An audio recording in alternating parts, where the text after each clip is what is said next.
Okay, it is now April 19th. I'm being dumb right now. Okay. Hey everyone, good morning from the East Coast of the United States. I am now about to go into office hours. I'm gonna be going over all the comments we had in YouTube over the weekend. So for me, my weekend is Sunday, Monday because I work all the way until Saturday night with my classes and whatnot. So, um, so Tuesday is going to be, I think, the day that I resume my streaming. Okay, I'm still figuring out like what like the best schedule is for me because I wanted to stream Monday to Friday, but I think I go a little crazy when I don't have Sunday Monday off because even Sunday it's just me catching up on sleep and not really doing anything else. And Monday is like when I actually like relax. Um, so I'm trying to figure out what the best schedule is. But for now, I think Tuesday to Friday is a good is a streaming schedule that I can really stick to. And then if I can expand to 5 days a week, I think that'd be even better.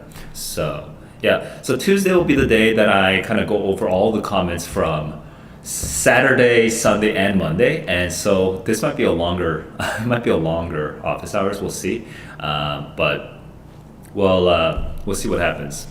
Now, during this time, I will primarily be going over. I'll be primarily be going over things from YouTube and Discord, just interesting things that people were saying or kind of come back to. I did not pre-read everything, so I will be doing this just like in real time.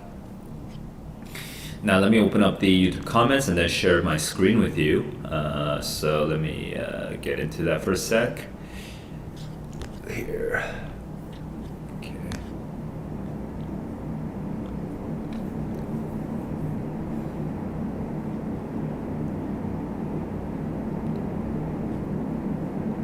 And I changed all my shortcuts, so now I forget what is what. Is this the right? Yes, that's correct. And then, bam. Yes, cool. So, lots of lots of comments. Hey Rufat, what's up? Just gonna just say hey, I guess. That was on office hours. All right. Then a maze quest on the math. Oh yeah.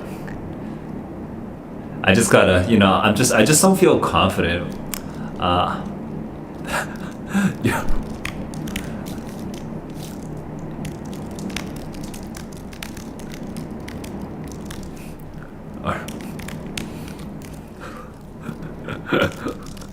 Maybe help. Yeah, I don't know what to say, but as everyone, or at least not, I guess not everyone knows, but I will not be doing math explanations anymore, at least not for the foreseeable future, just because I tried it and I don't love myself doing it. And I know that some people still think it's helpful, and I'm glad you guys do, but I want to focus on the thing that I feel real confident in, that I'm going to build a curriculum around, which is on reading and writing as well. So I want to go into this. Oh, this is actually the first time this came out, but this makes so much sense. Should I zoom in?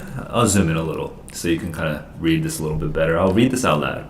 So Subs with No Videos Challenge says, next time, if you could explain why the incorrect answers are wrong, then that would be extremely helpful. Now, obviously, this is, of course this would be helpful. I mean, it would be, I think, because if it's a video, right, and if I go long form and I explain every single incorrect answer as well, then what will happen is, for you guys, if you already know the explanation, you can just skip forward using like the arrow keys and just skip to the next question or whatever. And so I know that this would be helpful. For me though, given my time constraint, that would actually more than double the amount of time that it takes for me to make a single video.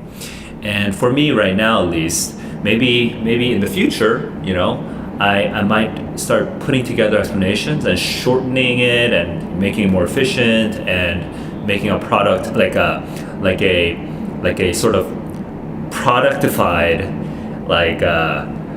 complete package of explanations. But right now, that's not what I'm trying to do with at least at this very moment with the limited time that I have. The thing that I really want to do with my stream is to focus less on the explanations, because those explanations, there's so many of them. I mean, so many people have published explanations. A is right because, B is wrong because, C is wrong because, D is wrong because.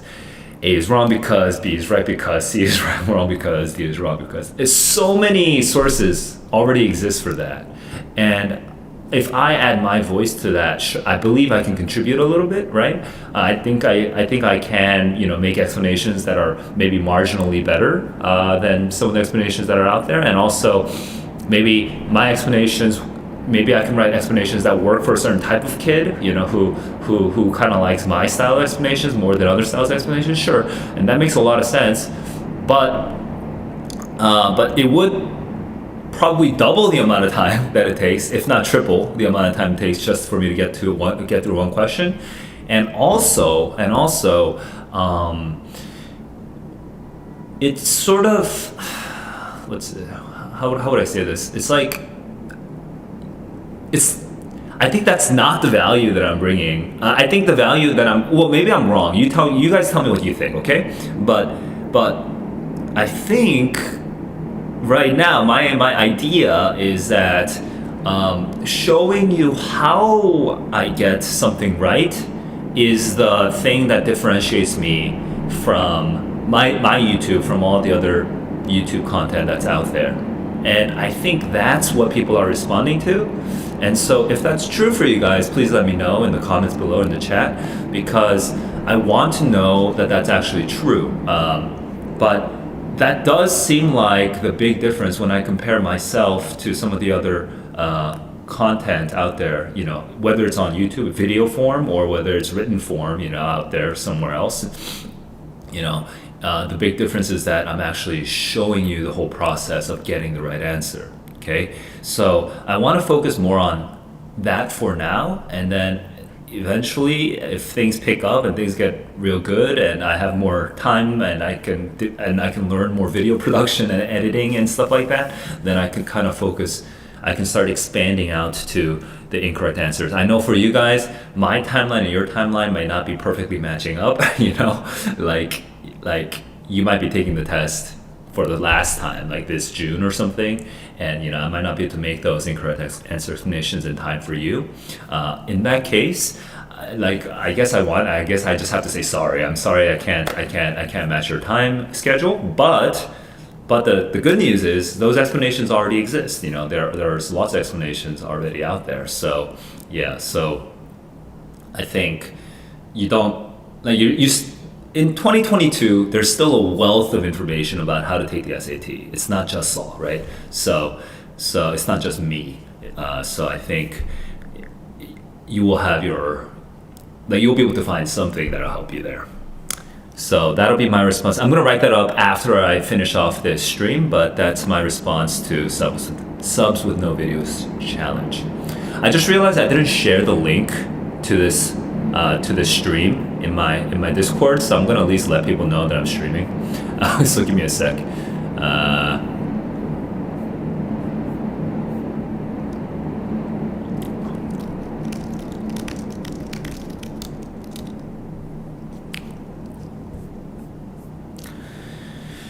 Okay, so that's me sharing into Discord. Now let's go into Max.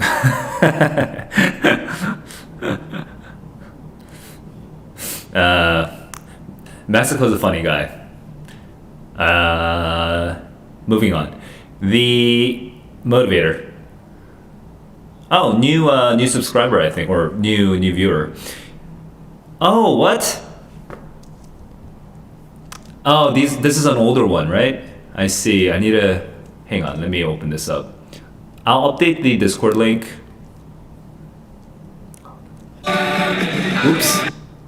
Okay. So let's go to, what's the Discord link over here?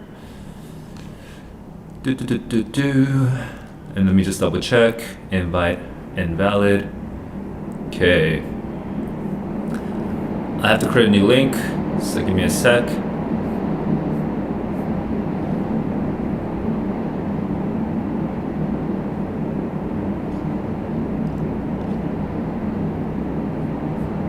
Oh wait.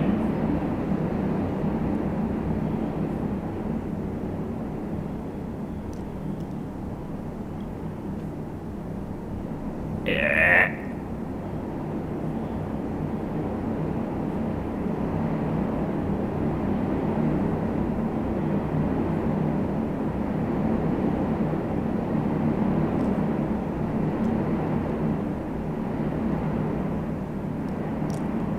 Copy and moving this over.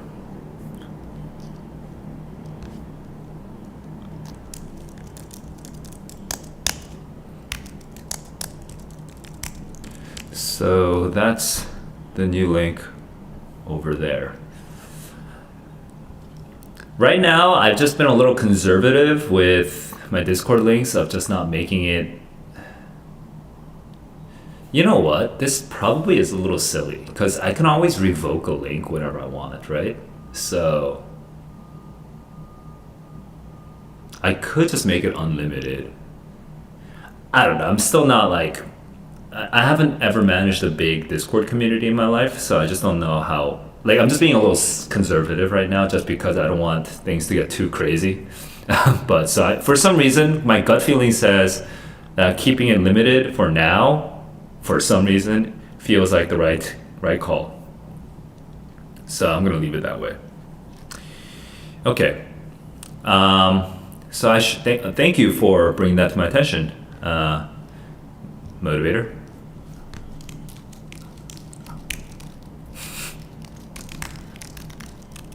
Thanks for bringing it to my attention. Bringing that to my attention. Here, I've updated the description with a new link, but here it is.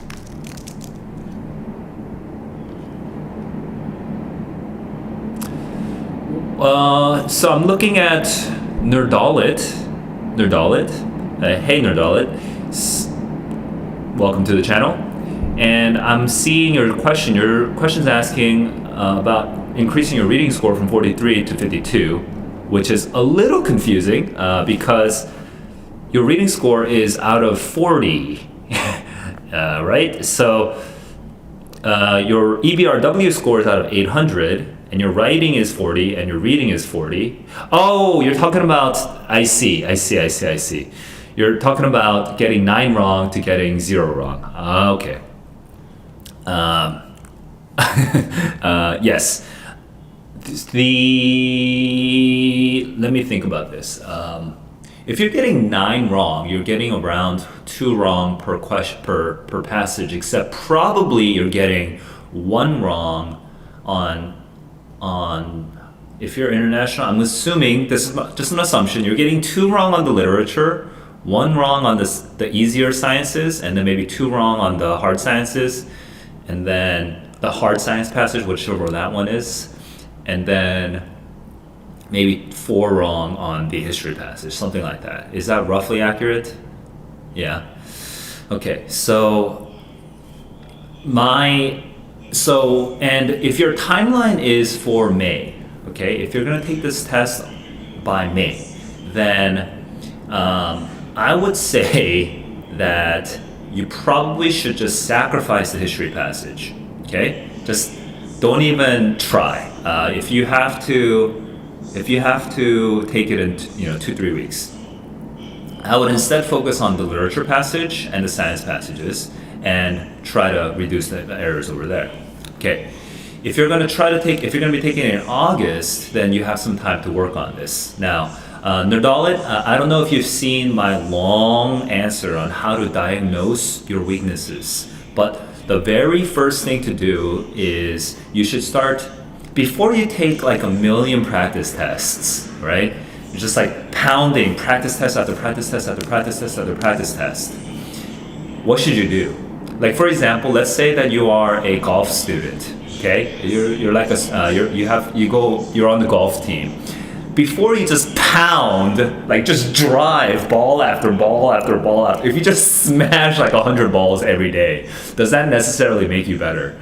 No, it doesn't, right? It's just like smashing balls might be fun, but it won't make you better.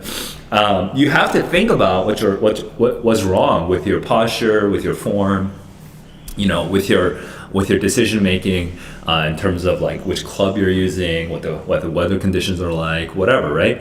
So you have to think about things before you just do them. And it's the same with the SAT. You have to think about your weaknesses, think about what you can do to improve before you just do another practice test. And that's one of the critical mistakes that I think so many kids make on the reading especially, okay? Because writing and math, it's a little easier to figure, it's actually a lot easier to figure out what you're doing wrong. With reading though, most kids have no idea what they're doing wrong, and they still just continue to pound that freaking ball. Just smash, smash, smash, smash, and they don't know what they're even doing wrong. They just keep doing it over and over again, hoping they'll get a better score. I'm sure you know what I mean. You've probably been doing this. So, hey Rufai, what's up? So I would just say, first, learn to diagnose your weaknesses. Now, I'll actually show it to you on my screen real quick. Okay, I'll go over to the comment where I wrote this out in like real long version. So let me open it up. Hang on, what?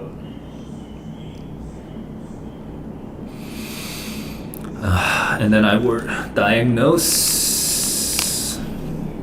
And right now it's a little ghetto because I wrote it out on like YouTube, but I've never written it out in like a public form. But I will make a public blog post or something that I can just link to in the future. For now though, it's all on YouTube, so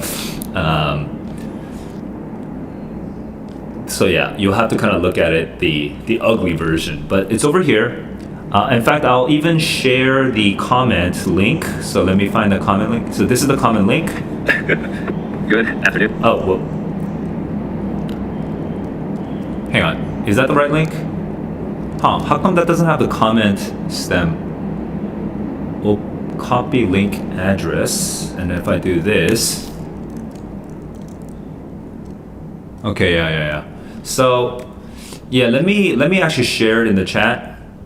Okay, so if you want to see where this link is, where this comment is, that's where it is. But I'll actually show it to you on the screen, so you don't have to go right now. And I'll just do a quick yeah, I'll just do a quick overview of what I said over here. Okay. Oh, sorry, that's the wrong link, right?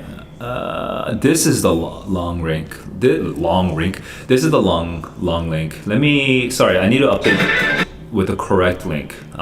This is the link I meant to share. Okay, here we go. So on reading, the first thing you really need to do is that you need to understand your weaknesses. Okay, and here are 3 diagnostics that you can perform. Okay. The first diagnostic you can perform is diagnosing how well you even remember the passage. So my approach to the reading test is, for some reason, not a very commonly espoused approach in the sort of test-taking industry.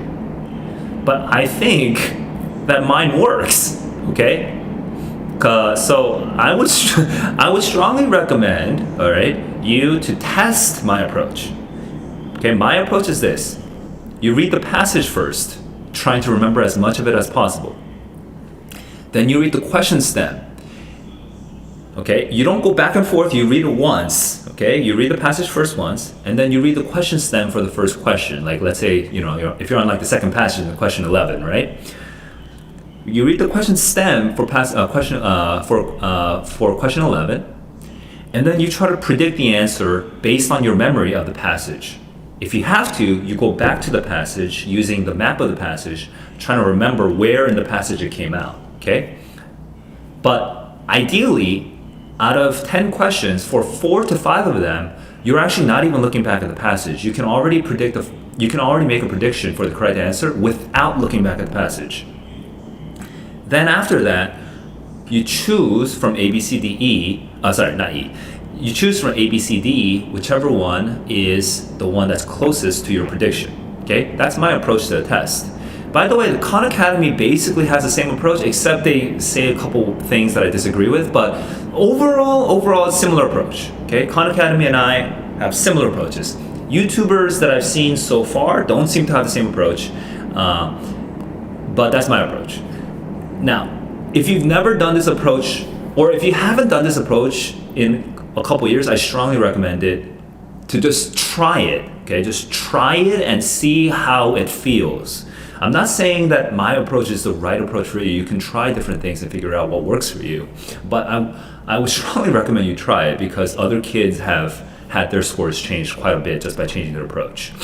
So you wouldn't be the first person to do it.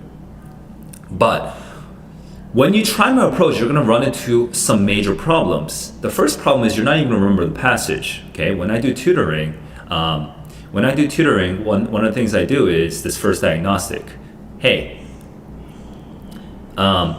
you just read the passage, cover the passage or close the packet, okay? Tell me everything you remember in order from the beginning to the middle to the end. Keeping the same order as the original passage, regurgitate everything that you remember, every single detail. You're not paraphrasing, you are paraphrasing obviously, but you're not like summarizing with only 3 sentences. You're trying to summarize with as many sentences as possible. And you know what, most kids, the first time they do it, they can only produce like 3 sentences maximum. Like, oh, this happens and this happens and this happens, and they're done. Whereas for me, when I summarize it, even if it's my first time reading it, okay, I can talk for like 5 minutes and almost go like, basically when I read something, I can read, depends on how hard it is for me. For me, I'm more natural with literature, and then with history, and then with the sciences. So sciences are least natural for me, especially the more dense they get. Okay, unless it's soft sciences, unless it's like econ or psychology. I'm cool with econ psychology, but basically, for like the ones that I'm good at, like I can summarize it to the level of like every 3 lines. Like I can usually say a sentence for every 3 lines of a passage, okay, from memory, on my first time reading it.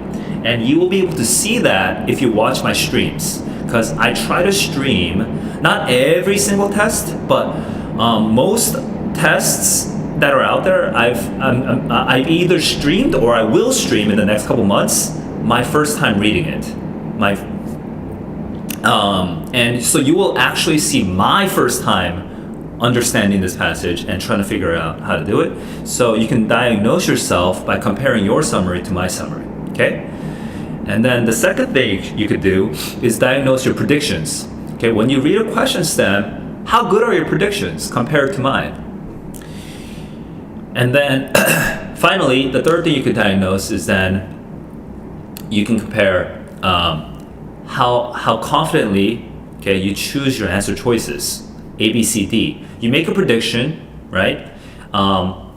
If you make a prediction that's basically roughly accurate, do you still get lost in the answer choices because the wording is all tricky, or like there's like double negatives or stuff like that, or like the logic of it is like more abstract or more specific than you were expecting, stuff like that. Okay, so that's like the process elimination part.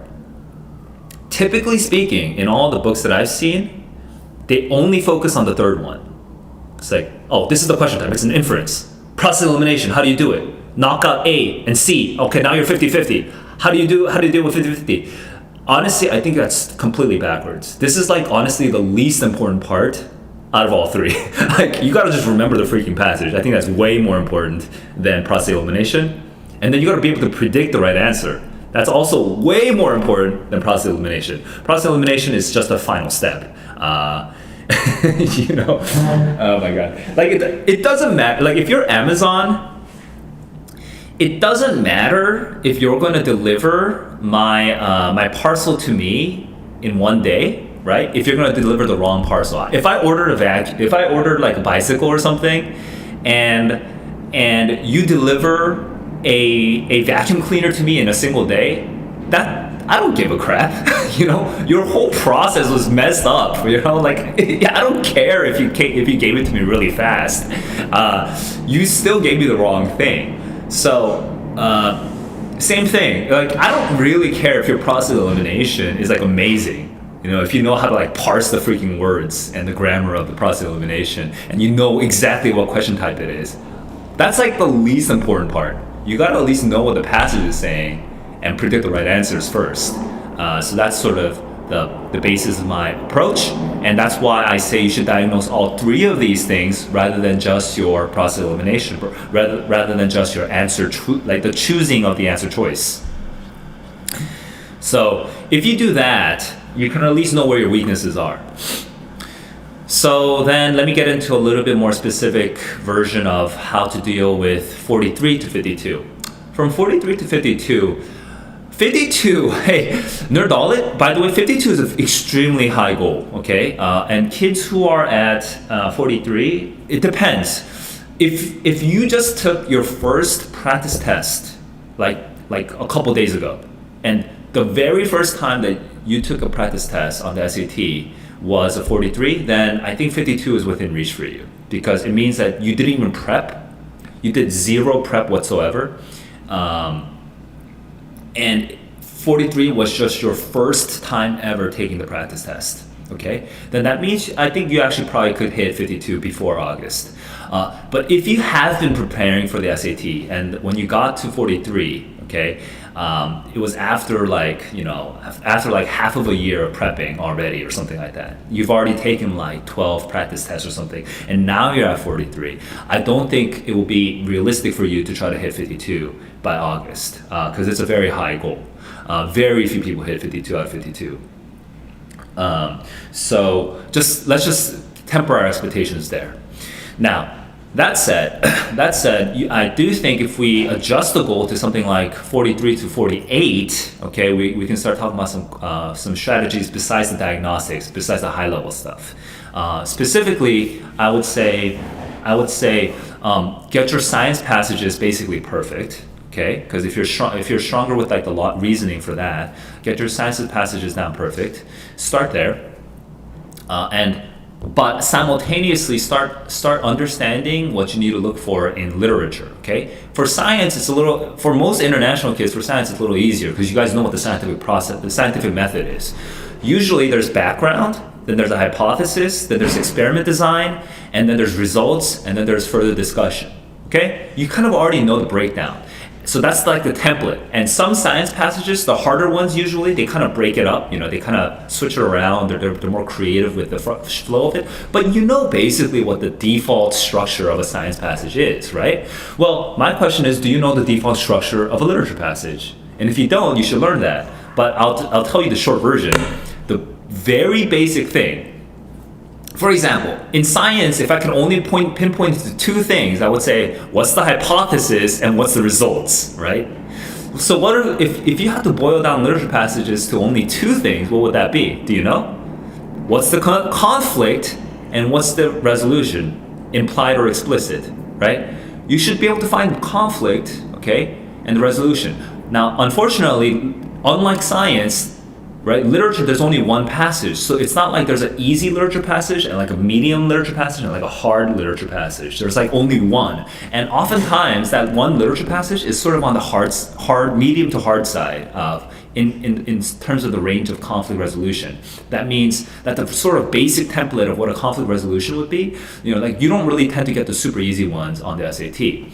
So you might need to read like PSAT passages or like more like easier literature passages just to kind of get a sense of like what the conflict resolution default structure would be like, you know. But usually it's just like, you know, like the really easy conflict resolution structure would be something like, hey, my name is Mike. I'm like a son. And my dad has like really is a really aggressive dad, and he drinks a lot or something, and I fight with him. You know, that's like, you know, like I fight with him because I think he's a horrible dad, Okay, that's an easy conflict resolution. The conflict is my dad's aggressive, and resolution is we fight, and he wins. And so then we can make this a little more twisted, where he actually wins, but then I still retain my pride because we fought. I don't know, like there's like conflict resolution that structures all stories, right? And then we get to like the SCT level where it gets a little more. It's less explicit what the resolution is, right? My dad's a drunkard, you know. I'm sort of dealing with these feelings of discomfort, okay? And then by the end, what happens? Sometimes that's literally all that happens. I feel these feelings of discomfort, and I think about these things to myself, and then I try to see my dad with a different lens. And the resolution is merely that I am seeing him with a lens less of resentment and a lens more of acceptance.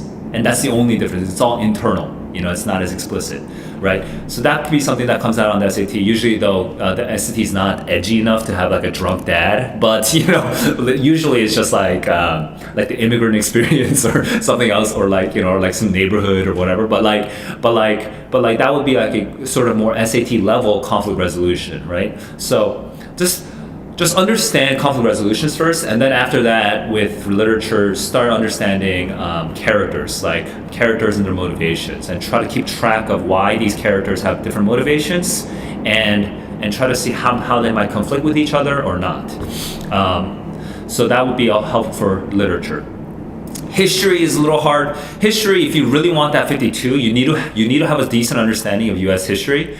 If you want that 52 out of 52, so I would strongly recommend, if you haven't taken AP U.S. history, I strongly recommend that in your coursework.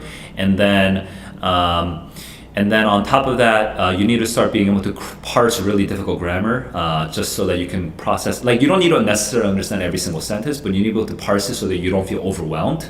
Like, where you're at the level where you're understanding like 80 to 90% of all the sentences, you know, so you need to be able to work on your grammar abilities. Vocabulary usually isn't such a, I mean, it depends on how high you are, but if you're already at 43, and if that was like your first time ever taking the practice test and you're already 43, then you might be okay on the vocabulary, because usually the really hard words, the SAT will try to explain it to you, what they mean. They'll like give you like a footnote, if you really need that word. And you kind of need to know the background of different social movements. You know, you need to know what early feminism was about. Like, what were they focusing on? You need to know what the Cold War was about. What were they focusing on? Like, what were some of the major themes historically at that time? You need to know what the early abolitionists were about. You just need to know the history and labor movements and communism. You need to know some basics about those. You need to know some basics about all that, because and especially also the founding of the United States of America. You need to know what the concerns, like the idea of democracy and the republic, and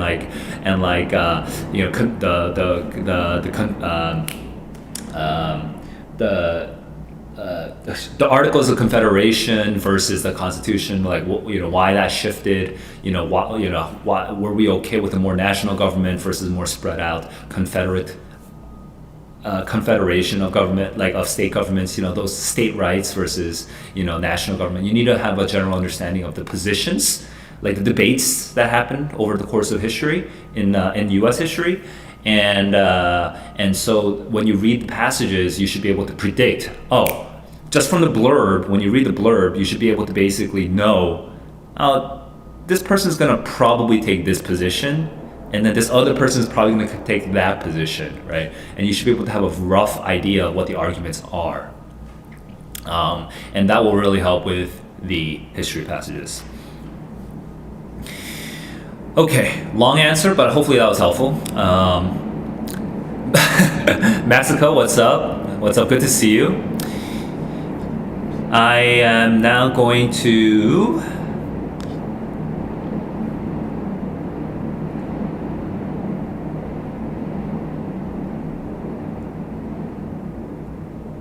other passages I haven't covered. Sorry, other comments I haven't covered. Thank you, subs. This makes me feel good, guys. I had no idea. I don't know how many of you guys like creeped my YouTube page, but it's literally a nonsense, garbage, hot mess. I mean, I'm doing like millions of different things, and like I was streaming a bunch of different things, but I had no idea that my SAT streams would would resonate so much with kids. So I'm really glad whenever anybody shares comments like these, I'm just really thankful just to know.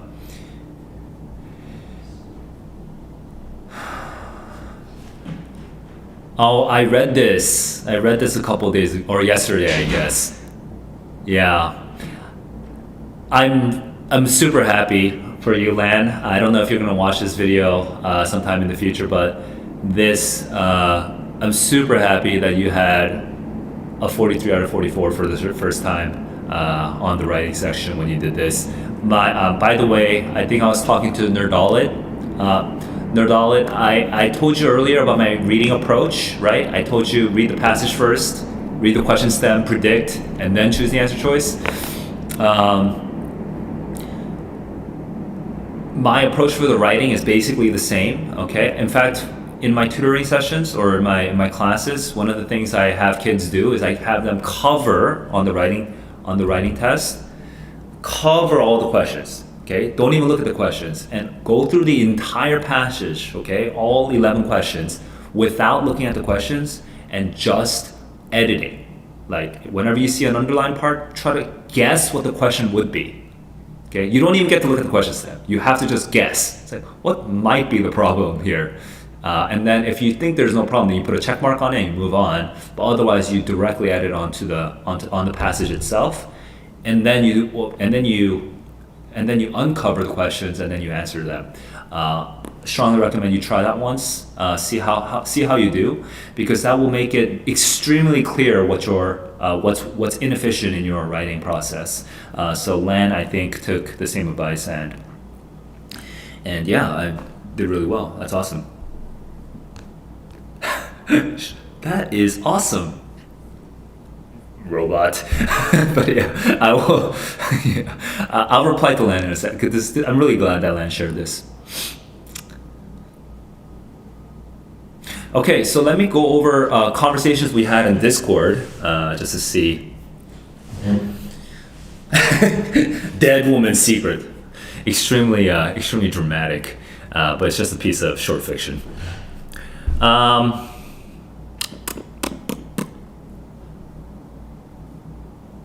So this is not right. That's not really where conversations were had. Let me look at SED channel. Okay, so I'm trying to cover. Hang on, it's been what, 3 days? So let me cover Mexico, our class clown. Always thankful to have our class clown with us.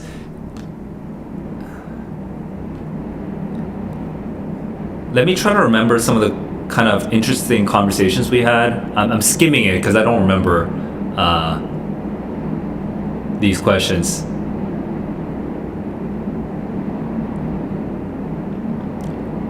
Oh, so this is about non-essential modifiers. If you're struggling with commas, that's not easy to fix in like one lesson. It really depends, because your reasoning about commas might like in books because they're trying to make it quick and snappy and make it real easy, make it sound real easy. Like I find that it's more important when you're just trying to sell a book that everything sounds easy rather than it actually analyzes your actual weaknesses. But like it's way easier for me if I were to write a grammar book, it'd be way easier for me to just say, to create a chapter that says commas or comma semicolons. Then it would be for me to like actually talk about the structure of the sentence, because writing about the whole structure of the sentence would be way more complicated to explain. Then it would require multiple chapters. So if you want the quick and easy version of like commas, then just understand what non-essential modifiers are and essential modifiers are, and then also don't put things between the subject and the verb of the subject and the verb of the the subject predicate, right? Don't put a comma in between there. That's kind of the sort of broad overview, and then also learn how to combine clauses with commas using coordinate conjunctions and subordinate and sometimes with subordinate conjunctions, right? And that's kind of like the general overview of the commas chapter. If you go, but you don't have to get this from me. You can just buy like an Erica Meltzer book and just do it. But yeah, if you're really struggling with commas, I would strongly recommend just work with the Erica Meltzer book at first. And then if you're still struggling, then we might have to like actually analyze what's actually going on in your brain, because something weird might be happening. So try the easy version of just learning the commas overview from like Erica Meltzer, and then see if you still have problems. How did I get a 770 on math without taking math for like 15 years? Mexico asked this, and you know what? I just sort of, when I was in high school, I was a very active math student in terms of, I asked a lot of questions, and I always thought about every single theorem, like, for example, like I never have to remember like volume formulas, because it just makes sense to me now. Like, if the area of a circle is pi r squared, and for a cylinder, if it has a height, then it makes perfect sense to me why it's pi r squared times height. Like, the volume makes total sense to me intuitively. In fact, I don't even need to remember it at all. And back in the day, at least, I was even able to explain why pi was pi. Now I can no longer produce that reasoning, but I was able to do that because I understood at the theoretical level why every single formula had to make sense. So it just sort of stayed with me. I think it also helps that I did take like honors calculus and honors physics in school. In college, I mean, because that just like deepened my, like I went that far. I went to Chicago and I took classes with like math and physics geniuses, and then realized that I was not one of them. and then I became a literature person. But like, I hit that milestone up until college, and so when I was taking these advanced math and physics classes in college, it meant that I had built up the theoretical understanding of math far enough to get there. So the sort of basics kind of just stuck with me. But no, I do not remember the unit circle. Trigonometry, I do not remember whatsoever. I need to go learn trigonometry. God.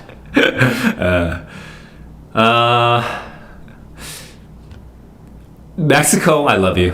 Thank you. Squidward, please do not steal my tax. This I already talked about earlier in the stream. Oh, I didn't reply to this. I'll reply to this now. Oh man. Okay, I get stuck with two answer choices most of the time, and it's hard for me to comprehend the passage. So people talk about getting stuck with two answer choices most of the time, but everyone gets stuck. Like, that's like just true of everyone, Almost no one gets stuck on three answer choices. Like, that almost never happens. Like, go around and ask people. They almost never get stuck on three answer choices. Extremely rare. Unless you're below a certain amount of, like, depends on what your score is. So I guess specifically I'm talking about people who get out of 52 questions total, if you're getting 32 or above, 37 or above, then you're usually stuck on, like, everyone who's getting 37 or above out of 52 is basically stuck on the last two choices. That's all it is. So it's actually a meaningless statement to say I get stuck on two answer choices all the time. So it's sometimes hard for me to comprehend the passage, and that's a whole different problem from this one. For this left side, I get stuck with two answer choices most of the time. My general advice when you feel stuck is this: go back to the question stem, cover the answer choices, predict. Now, when you cover the answers and predict, if you find that you have to go back to the passage one more time, go back to the passage one more time. Then make that prediction again. Here's why. A lot of times when you get stuck with the two answer choices, B, D, B, D, your eyes do not, you guys people tend to have this obsession, okay, where they hyper focus on B and D, and they forget what the question is asking. That's why I tell you to cover the answer choices and to reread the question one more time. When that happens, you sometimes snap out of it and you realize what the actual question is asking, and then you get the right answer. Okay? If you can't get the right answer, even if you go look back at the passage and make a prediction and come back to the answer choices, if you can't get the right answer, then there must be something that's going on that's like confused in your head. In that case, just guess, move on. Okay? Guess, move on, and come back to it if you have time in the future after finishing the test. Okay? Because you, like, it's already too late. If you're at the question and you don't understand the passage and you don't understand the question, and you're at the answer choices and you're trying to get down 50-50, people keep talking about it as if you can somehow reverse engineer the correct answer, but no, it's already too late. You already misunderstood the passage, okay? You already misunderstood the question somehow, and maybe you're even misunderstanding some of the grammar and the answer choices, but you should have fixed the answer. You should have probably fixed the understanding of the passage way before, 10 minutes before, but you're stuck at 50-50 now and you're trying to fix it. It's too late. You have to just guess and move on. And maybe, just maybe, if you finish the test at 60 minutes, you have 5 minutes left, okay? Maybe you can come back to the passage and do a quick skim and refresh your reading of it. And during the intervening 20 minutes when you got to rest on it, maybe some of the logic sort of naturally percolated and sort of like naturally got reorganized in your head, so that when you come back to the question, you can kind of read it the correct way. Okay? But we can't guarantee that. So just guess, move on, and just take the hit. Just assume you got it wrong. Okay? Assuming the worst will make you feel better. The second part of this question is, sometimes it's hard for me to comprehend the passage. Oh yeah, I mean, yeah, that's also true, I think, of everyone, even for me, you know. That's not easy to fix by itself. Like, it's not hard, it really depends. Are you struggling on the science passages, on the literature passages, on the history passages? I talked to Nerdalit about this earlier, but basically you have to understand the conventions. For a science passage, you have to understand background, hypothesis, experiment design, results, discussion. For literature passages, you have to understand character motivations, and then conflict resolution. Okay, for history passages, you need to understand the positions, the debate positions that existed throughout the course of history, and you have to understand the forms of rhetoric where we have concessions and qualifications, sometimes building up ethos, like, you know, how to ingratiate yourself to the audience, and then working through the arguments that way. You know, claims, reasons, evidence, blah, blah, blah, right? You need to understand the structures. You need to understand the structure of passages. So that's usually the first place to start when you don't understand the passage, but it depends on which passage you're not. I mean, some kids are amazing with, some kids take less time on science than they do on literature, and sometimes people are like me, where they take less time on literature than they take on science. You know, it just depends on the person. So this is not easy to answer in the general, other than learn the structure of the passage. We had this conversation about, you know, SAT vocabulary, and, you know, we're on our Discord, somebody's sharing a list, so I think that's cool. I also strongly recommend, if you just want to make you can just use pre-made lists on Quizlet, so go through them, and yeah, go for them. Dangling modifiers. I'll get to the dangling modifiers in just a second, but I do want to say one more thing. For the SAT vocabulary, what's it called? I'll actually just show you what I mean by the Quizlet. So let me get into this. Hang on, let me close all this so I don't get confused. And then if you go to Quizlet, and if you just go to study sets, and if you do SAT vocabulary, there's so many. Okay, there's so many. And what is Saul's recommendation? Only, okay, start this stupidly long list of ridiculously difficult words, okay? If you look at these words, actually let me see this particular book, okay? Like, if you look at these 7 words, how frequently do these 7 words come out on the SAT? Not that frequently. These books tend to focus on the really hard, classically difficult SAT words because, I don't know, because that's what the old SAT used to do. They used to, make you learn all these words, okay? But that's all gone. The new SAT no longer does that. So instead, I would actually focus a lot more on learning to use easy words in very different contexts, okay? So at least, if you haven't gone through vocabulary.com's SAT course, okay? These words, if you actually look at these words, they're not the hardest words, okay? But vocabulary.com has these great sort of questions where they force you to use the same word in multiple contexts to make sure you genuinely understand how it works. So these words, right, the language of the test words is more of these sort of analytical words, right? Like you can go through and just go through the practice, okay? I don't know why table is here, but like when we think table, obviously, this can also be a table. We're not just talking about a table that you eat at, right? Like a dining table, okay? And an appeal. Okay, an appeal. Do you guys know the different definitions of appeal? Which one would be most likely to be an appeal? Think about this for a second. Can anybody guess? I'm like 90% sure it's C. That's correct. I suspect that everyone who's watching this, maybe about 50% of you, 60% of you had confidence that it was C. 50-60% of you were confident that was C, and I think everyone else was either lacking confidence in C or still thinking about what the right answer was. But that didn't take me that much time. But like being able to use words in different contexts is much more important for the SAT nowadays. In the new SAT since 5 years ago than it was with the old than it used to be, because previously they would directly test vocabulary, like difficult ephemeral, chimerical, mellifluous,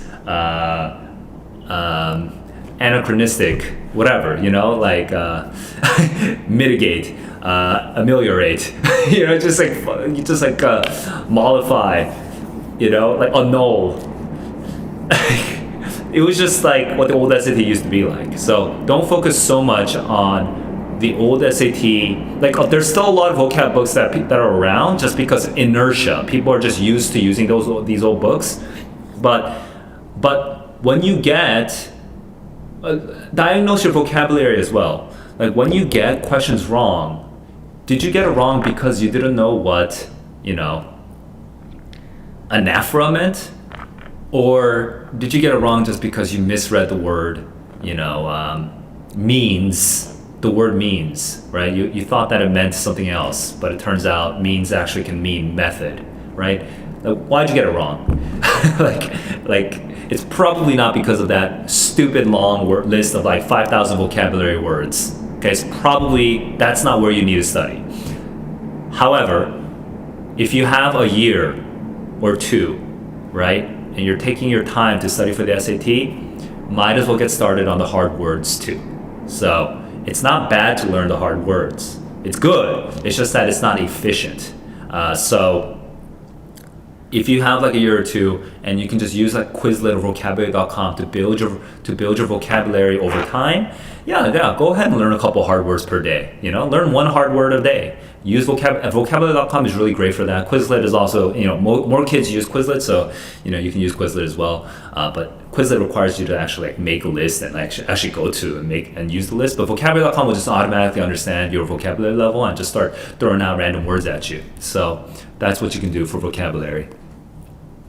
Finally, I'm gonna wrap up our office hours with this final question on dangling modifiers. Where'd that go? Dangling modifiers.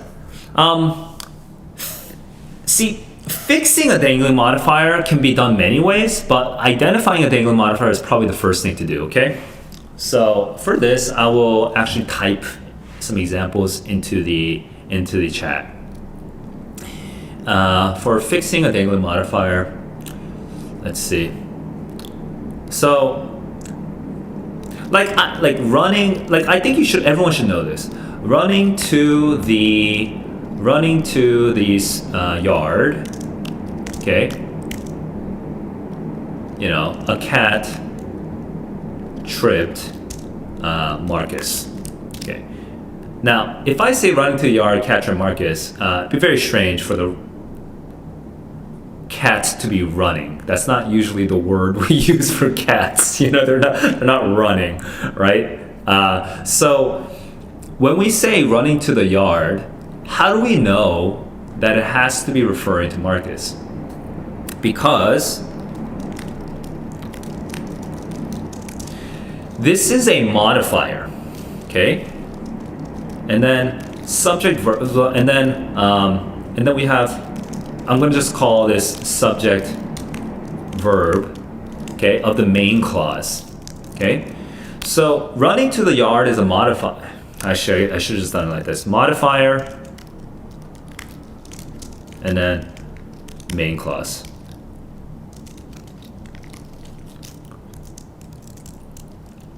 So let me just, you should be sort of separating what the modifier is from the main clauses. Now, the key thing to understand about modifiers and main clauses is that if the modifier is describing a, if the modifier is specifically describing only a noun, it's like a descriptive modifier, okay? Like an adjective, we call that an adjectival modifier, like an adjective, then it must be around the noun that it's describing. But that might be a little confusing because in this sentence, running to the yard, a cat tripped Marcus, is that describing just a noun? No, it's describing the whole action of Marcus being tripped by a cat. Okay, so for this we call this an adverbial modifier. For adverbial modifiers, you can move them around quite a bit flexibly. Let me give you some examples. So the correction for this, by the way, would be running to the yard. You know, Marcus tripped on a cat. Poor cat, poor Marcus. Okay, Marcus tripped on a cat. You can actually technically rewrite this multiple different ways. You can also write Marcus running to the yard, tripped on a cat, and you could even write Marcus tripped on a cat with a comma running to the yard. Okay, now this is not common on the SAT, but you can do it. This is not common on the SAT because the SAT is not generally trying to juke you out with these things, but this is grammatically still correct. Why is it grammatically still correct? Because running to the yard is an adverbial modifier and you can always move it around. You can shift it to the left, shift it to the middle, shift it to the right. Okay? So as long as you understand this, then you get a lot of latitude. You get a lot of freedom to just move it. You get a lot of freedom in understanding how you can reshape that sentence. So that's the first thing to understand about dangling modifiers. Just make sure that the modifier describes the whole action correctly.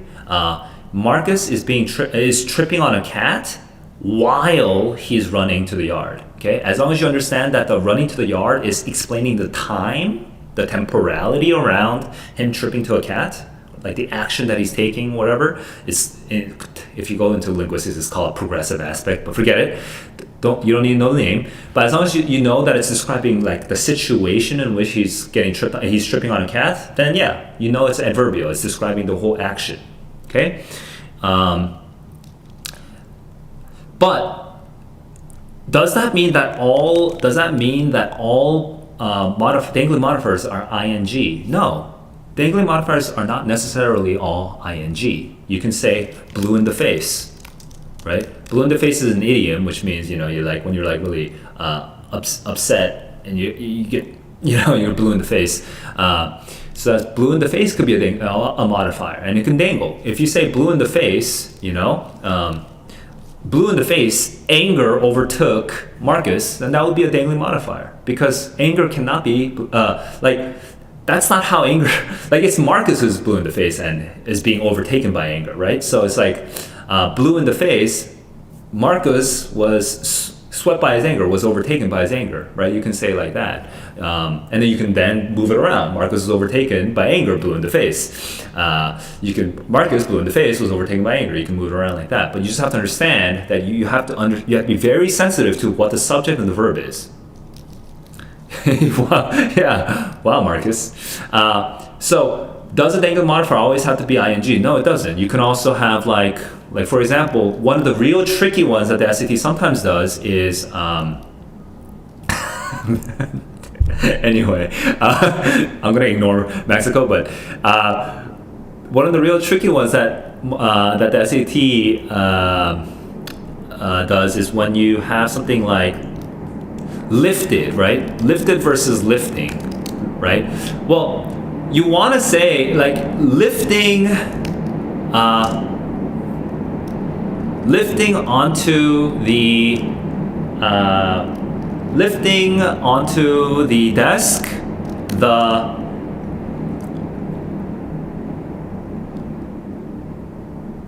on, I'm trying to think of a lifting on, that's kind of strange.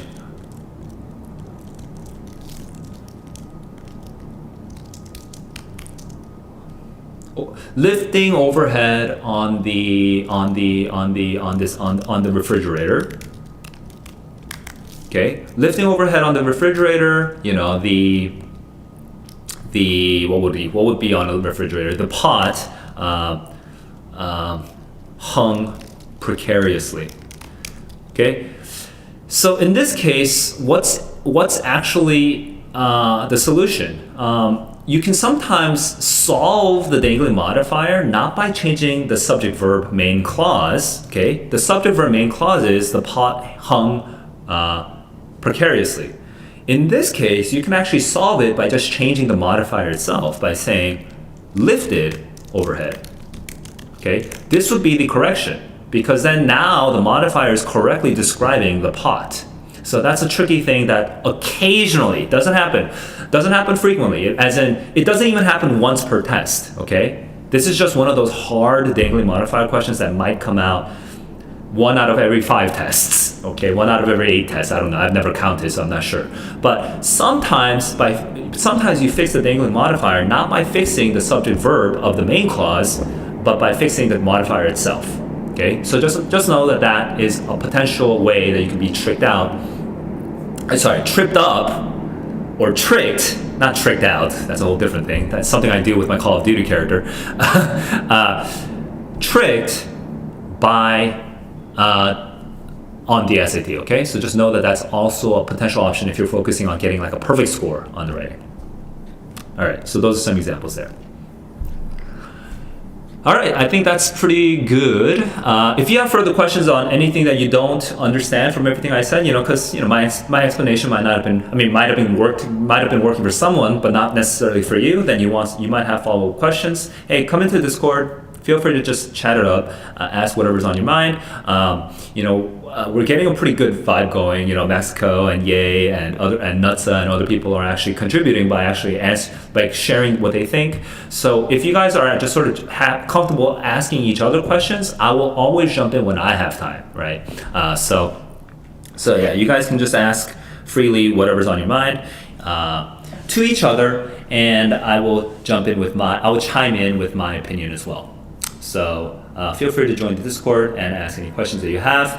I will also be reviewing any comments that happen on YouTube tomorrow morning at the same time between 10 and... Today I started late because I had a call. I had a bunch of other things to do this morning, but tomorrow I'll probably start around 10 or 11 a.m. and go do office hours for about an hour, maybe an hour and a half max. Okay, so guys, I hope everyone had a good weekend, and the most important thing is every single day, just keep on growing. Make little changes here and there that improve you in a minor way, okay? Because that will add up over time. So grow little by little every day, and you'll find that your outcomes on the SAT or otherwise will follow, okay? So keep on growing. I'll see you guys in the next one. Peace out, guys.